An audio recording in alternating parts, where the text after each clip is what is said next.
les amis, j'espère que vous allez bien. Aujourd'hui on s'attaque à ces nouveautés make-up qui sont sorties là dernièrement, que j'ai pas encore testé, donc je voulais comme d'hab voir ce que ça vaut en vidéo. J'ai plusieurs marques, j'en ai 3 je crois différentes.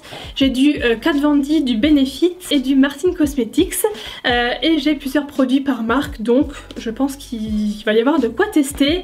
Alors en premier on va s'attaquer à un fond de teint qui m'intrigue quand même pas mal parce que je sais pas du tout à quoi m'attendre, mais il m'intrigue, vous allez voir, parce qu'il est un peu spécial, ça change des fonds de teint classiques. C'est le nouveau True Portrait de chez Kat Von D. Alors idéal pour les peaux normales à grasse. Bon, déjà c'est pas mon type de peau, mais je sais que parfois voilà, je peux quand même porter des fonds de teint par exemple très mat qui ne m'assèchent pas forcément la peau. Moi j'ai une peau plutôt normale à sèche, mais j'ai quand même envie de tester. J'ai bien hydraté là ma peau, j'ai mis une bonne crème hydratante d'ailleurs que j'adore, c'est la neige crème hydratante tout simplement. Celle-là elle est trop bien, bref. Et en plus il y a marqué hydratez bien votre peau avant application pour une peau douce et nourrie, donc c'est ce que je viens de faire. Agitez bien le flacon pour que la formule soit homogène, parce qu'en fait c'est tout liquide de ce que j'ai pu voir, c'est vraiment comme de l'eau limite. Petite astuce, une seule goutte, ah ouais, une seule goutte suffit pour tout le visage. Ah bah alors là j'ai hâte de voir hein, parce que ça me semble pas beaucoup, enfin dans ce cas là c'est qu'il est hyper pigmenté, donc on verra bien. Couvrance moyenne, dispo en 40 teintes, donc ça c'est ce que je viens de vous dire. Donc couvrance moyenne. Pour moi couvrance moyenne ça veut dire voilà, c'est pas couvrance totale, on voit encore la peau en transparence, mais ça corrige quand même très bien tout ce qui est rougeur. Je sais pas si vous pouvez voir, si je pense que ça se voit, j'ai moi des rougeurs sur les joues que j'aime cacher forcément avec le fond de teint, et on va faire un côté sans et un côté avec pour pouvoir faire un comparatif. Donc j'agite hein, en premier comme c'est marqué partout, avec ce genre de texture très liquide. Il faut utiliser un pinceau sinon vous absorbez toute la matière avec les éponges, c'est pas la peine. Une goutte, alors on va essayer de faire une goutte hein. Qu'est-ce que c'est une goutte aussi Donc je vais faire ce côté là. Une goutte pour moi c'est ça hein. Bon ça coule hein, comme vous pouvez voir. Et donc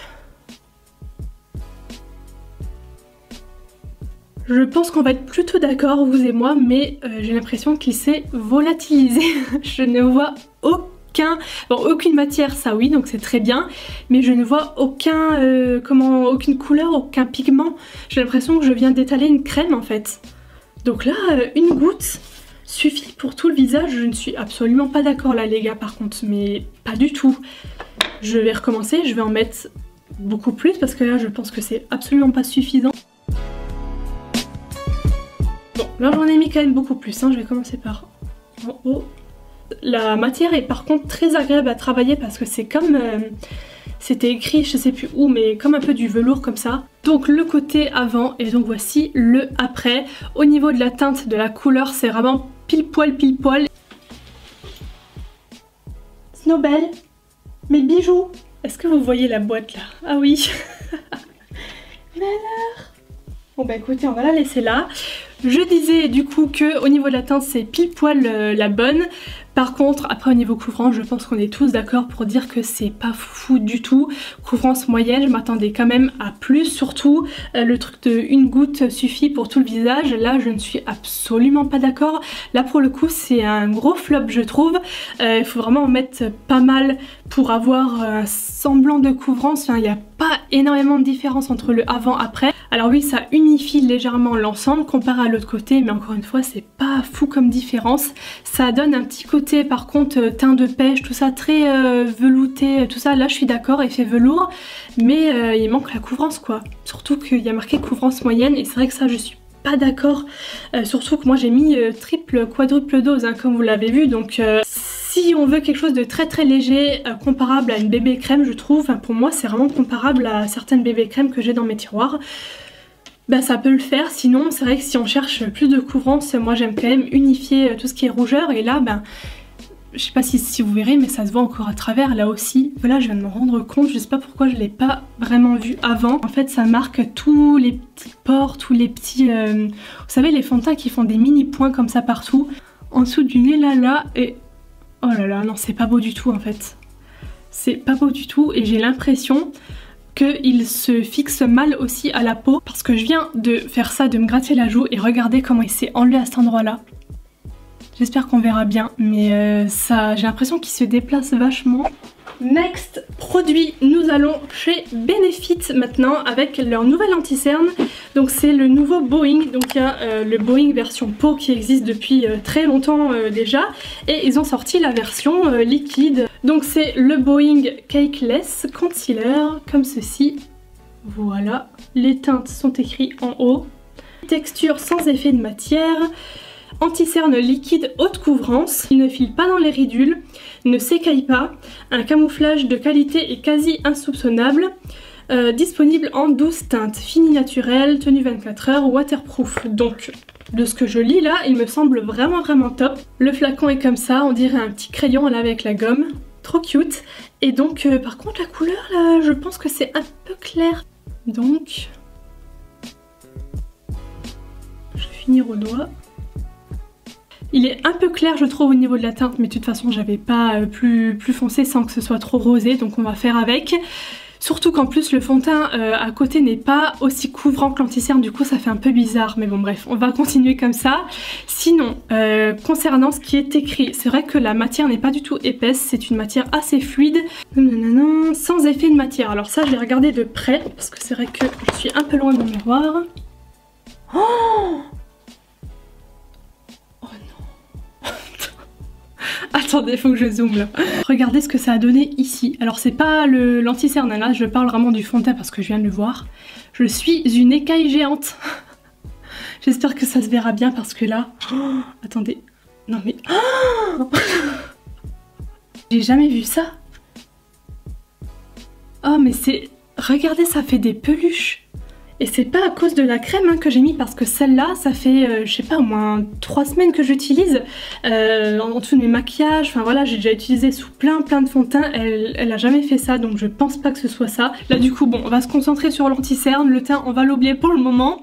Au niveau de l'effet de matière, du coup, ce que je regardais, ça va. Il ne file pas dans les ridules, ça je suis pas d'accord par contre parce que, regardez, je sais pas si vous verrez, mais ça a filé là-dedans et on a tous cette grosse ridule là. Et ça a complètement filé à l'intérieur alors que je viens de l'appliquer. Et pour terminer sur le très haute couvrance, pareil, je suis pas d'accord à 100% pour moi, il y a plus couvrant, j'ai déjà testé plus couvrant, mais ça reste quand même, je trouve, bien, voire très bien, en tout cas pour ce que moi je recherche. Donc je le trouve pas mal, ça ne va pas non plus être mon nouvel anti-cerne préféré parce que je trouve que j'ai mieux dans mes tiroirs, mais voilà, il est pas mal quand même. Je ne vais pas le poudrer, c'est vrai que vous allez peut-être vous poser la question, mais je poudre rarement mon anti-cerne parce que voilà, je le dis encore une fois, j'ai une peau sèche, tout ça, donc j'évite. Toujours chez Benefit du coup pour les sourcils, ils ont sorti donc une nouveauté, c'est le Brow Styler. Il est donc comme ça, là encore une fois c'est deux teintes différentes, la teinte 3 et la teinte 5. Alors qu'est-ce qui est marqué? Alors il est à 37,50 €, ouh c'est cher, 37,50 €, c'est quand même pas donné pour un truc à sourcils, hein, donc j'espère qu'il va être bien. Alors, crayon et poudre à sourcils multifonction, d'accord. Ce produit sourcil multifonction contient un crayon cire waterproof, tenue 18 heures et une poudre libre dotée d'un applicateur précis et biseauté. Remplissez et définissez vos sourcils à l'aide du crayon cire, puis appliquez la poudre libre. Forcément j'ai envie de tester le crayon et la poudre, donc je vais tester les deux. Par contre je vais y aller mollo pour pas avoir un sourcil trop dessiné. Ce que je vais surtout faire c'est définir un peu vous savez, les lignes haut et bas comme ça avec le crayon. Et ensuite je vais plutôt remplir avec le côté poudre. Ok, donc c'est vraiment comme sur le dessin, un petit truc biseauté tout fin, c'est pas du tout gros. Oui, effectivement. Effectivement, ça remplit tout en laissant un... Oh, j'aime bien. Ça, j'aime bien. Ouais, c'est sympa. J'en ai mis là devant et ça n'a pas fait trop barre ou comme ça. Ça densifie bien les sourcils, ça donne un petit peu plus de texture, vous voyez, la poudre comme ça. Donc je pensais pas être autant emballée, mais je valide et je trouve que c'est vraiment pas mal. Et je vais terminer par les deux derniers produits. Et là, je sais pas encore ce que je vais faire, je vous avoue. De ce crash test là, spécial nouveauté parce que j'ai pas de produits lèvres.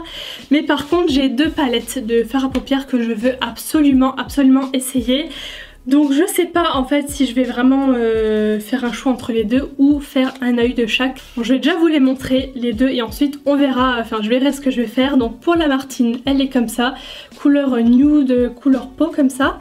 Et à l'intérieur, donc un miroir, et là on est très clairement dans tout ce qui est parme, violet, prune. Et pour la Kat Von D, c'est la toute nouvelle qui s'appelle Pura Vida, et c'est donc leur palette de fin d'année, de Noël, tout ça. Donc elle est comme ça, elle est plus grande que la Martine, hein, parce que pour le coup il y a plus de fard à l'intérieur, vous voyez la différence. On a un petit mélange en fait entre des plus rosés mais aussi des plus orangés, ça reste dans les tons chauds pour la majorité, mais il y a quand même un petit mélange, donc qu'est-ce qu'on fait les amis? Vous savez quoi? Je vais tester la Martine Cosmetics aujourd'hui, et la Kat Von D je la garde au chaud de côté parce que comme ça fait partie d'une collection de Noël, voilà, je pense que peut-être que je ferai une vidéo nouveauté mais spéciale collection de Noël, vous voyez, avec plusieurs comme ça produits de plusieurs marques différentes.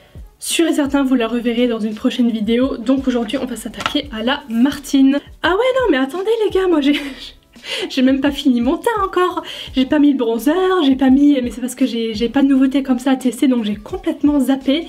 Donc je vais faire tout ça et on s'attaque à la Martine ensuite. Je vais commencer par la teinte Germaine que je vais mettre au milieu de la paupière mobile. Ensuite je vais prendre le fard Lucette que je vais mettre en coin interne, et pour foncer le coin externe je vais tester un petit peu de Colette. Elle est sublime cette teinte. Bon, toujours aussi pigmenté, la texture de fard est toujours la même, limite crémeux comme ça, j'adore. Oh, alors Lucette, je te kiffe. Regardez-moi cette lumière. Oh, j'adore. J'en profite pour en mettre directement dans le coin interne parce que là très clairement, vu la lumière, je n'hésite pas. J'estompe après, hein, tout ça, ne vous inquiétez pas parce que pour l'instant c'est très moche. Alors une teinte comme ça, vous me croyez ou non, mais je n'ai pas encore de rose, fuchsia, je sais pas trop comment décrire, mais je n'ai pas cette teinte encore. Maintenant pour estomper un petit peu les bords, surtout du fard Colette, le fard là en coin interne, j'ai envie d'essayer le Raymond, j'adore ce nom de fard.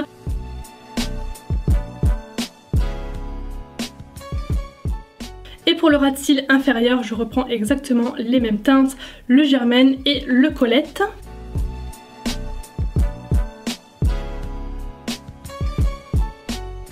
Et dernière touche, je vais prendre donc le Paulette pour mettre en coin externe. C'est vrai par contre que pour l'instant, ce fard là c'est celui que j'ai le plus de mal à travailler. Mais là ça va, je viens de remettre on va dire une deuxième couche, de rajouter quoi, et là c'est bon, c'est parfait.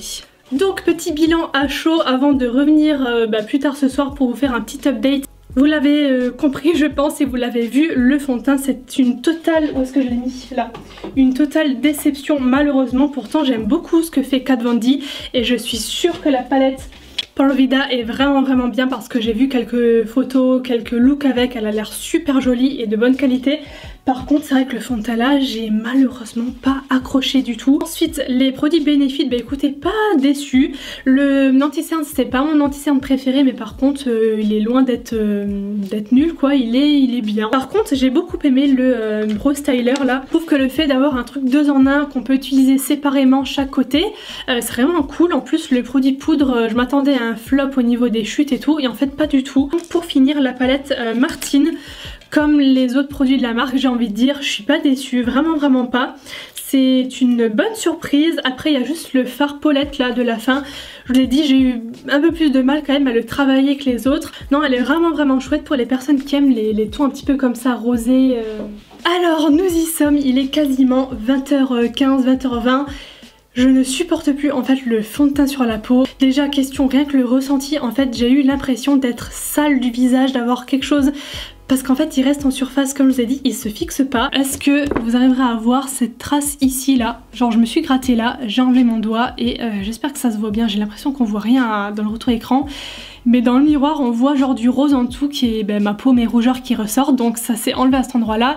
Ici aussi j'ai plus rien parce que là je me suis grattée, j'ai aussi mangé, donc forcément autour de la bouche. Là par exemple j'en ai plus. Et vous voyez là ça, par exemple je me gratte. Non mais regardez-moi ça, comment que ça se déplace. L'anti-cerne franchement il a plutôt bien tenu hein. Non, il a pas plus bougé que ça, il est resté en fait pareil. J'ai plein de paillettes ici, je sais pas si ça se verra à l'écran, là moins. Mais là j'en ai plein qui sont tombés, donc c'est le fard à paupières. Donc bref, voilà, j'en ai terminé pour ce crash test spécial nouveauté. J'espère vraiment que ça vous aura plu, que ça pourra vous aider. N'oubliez pas le petit like si jamais la vidéo vous a plu, ça fait toujours plaisir, c'est encourageant. À vous abonner à la chaîne si mes vidéos vous plaisent et à activer la cloche. Je parle jamais de cette cloche, mais de temps en temps, écoutez, ça fait pas de mal, un petit rappel pour avoir les notifications. Je vous fais des bisous et je vous dis à très bientôt. Bye!